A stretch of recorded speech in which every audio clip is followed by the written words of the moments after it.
Bonjour à toutes et à tous, bienvenue sur la chaîne Expert Rémunération, chaîne qui traite des techniques légales d'optimisation de la rémunération, de la protection sociale du dirigeant et de ses salariés.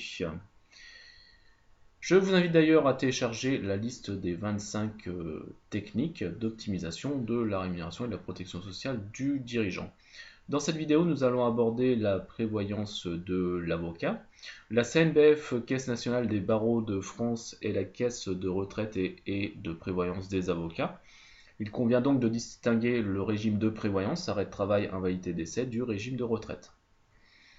Ainsi, les avocats exerçant un titre libéral bénéficient du régime invalidité, décès de la CNBF, complété par celui du guichet unique de la prévoyance des avocats, LPA.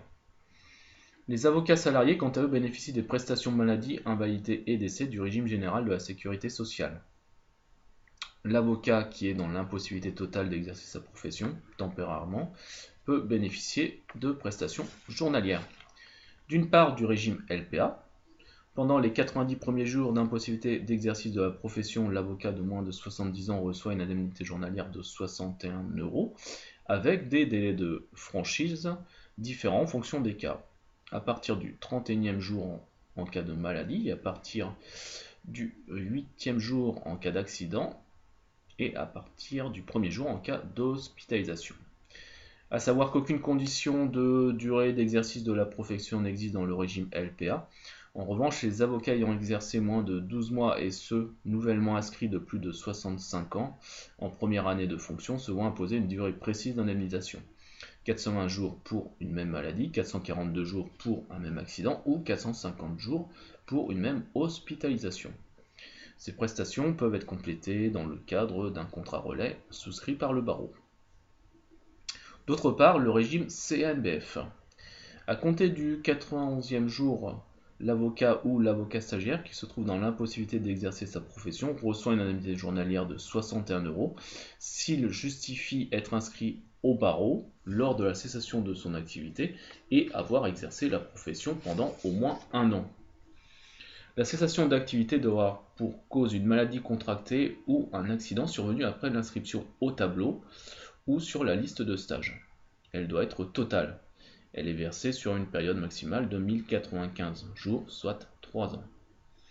Pour ce qui est de l'invalidité permanente, à savoir l'avocat qui est dans l'impossibilité totale d'exercer sa profession définitivement, il peut aussi bénéficier d'une pension d'invalidité. La pension d'invalidité permanente est attribuée à l'expiration du délai de 3 ans pendant lequel l'avocat a reçu des indemnités journalières, à condition qu'il ait moins de 60 ans et qu'il se trouve dans l'incapacité permanente d'exercer sa profession et ne puisse prétendre à une pension de retraite.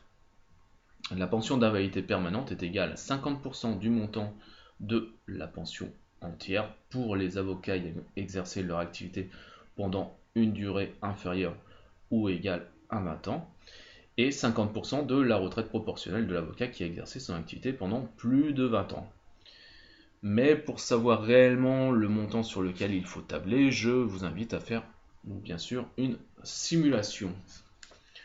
Pour ce qui est du capital en cas de décès, la CNBF verse un capital de 34 300 € en cas de maladie et de 68 603 € en cas d'accident.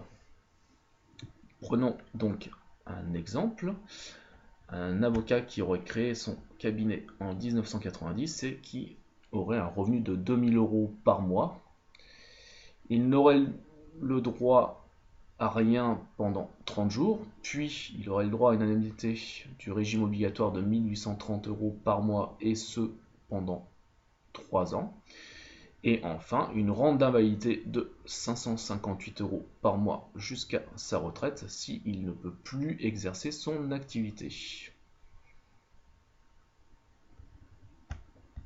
S'il a un revenu de 5000 € par mois, on se retrouve sur les mêmes indemnités, sauf que le gap à combler est bien supérieur dans la mesure où on se retrouve à peu près 3200 € à combler du 30e jour jusqu'à la fin des 3 ans, Et surtout, on se retrouve avec un montant de 4 500 € à combler en cas de rente, en cas d'invalidité. Sans tenir compte des cotisations sociales qui seraient tout de même dues par l'avocat quand il est en arrêt de travail. Donc il est important de mettre en place un dispositif de manière à assurer un complément de revenus.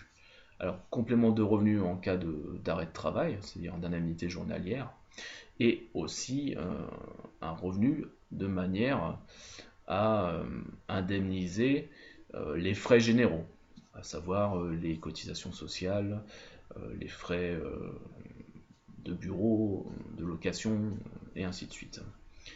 Je vous invite donc à télécharger la liste des 25 techniques d'optimisation de la rémunération et de la protection sociale. Vous pouvez aussi nous joindre sur le site www.expert-rémunération.com afin d'avoir plus d'informations. A bientôt, au revoir.